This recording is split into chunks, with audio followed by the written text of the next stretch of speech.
So we only have a couple of minutes to talk about Trump's first 100 days, and what a It's been 100 days? It's been 100 days, and I just specifically wanted to look at the impact that some of his executive orders and I guess pushes have been on Michigan. So we look, and what have we seen? Just give me your assessment there, Nolan. Well, 100 days we of Trump. know the impact yet. It's all too soon. I think it's as ridiculous to try and judge a presidency on the first 100 days as it is for a president, as he did, to make all sorts of wild promises. So should we take that 100 days kind of off the table? No, I think the importance of these, he had some successes. He's had some failures. I think it was foolish to try to rush through a remake of Obamacare. It's too big a job.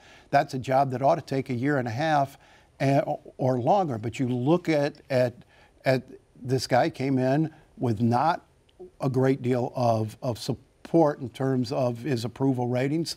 More than half of the people in the country didn't support him. You have in Congress Democrats who are not going to give him a single vote on anything, and Republicans who can't decide what they want. And so you're not going to get big measures passed through Congress right away. In that environment, he's going to have to change that relationship. He did get a Supreme Court justice through. That's a huge deal.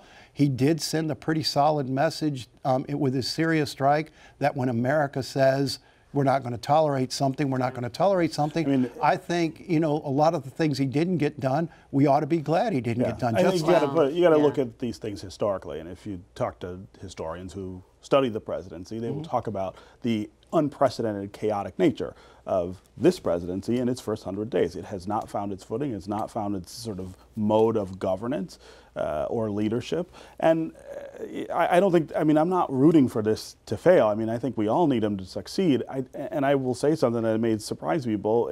I think in the last week or so, we've seen a more nuanced and mature approach to some of the things that he wants to do, but then he puts out this tax plan as like a refrigerator. But if you look at the last week, there's some evidence there that he is learning on the job.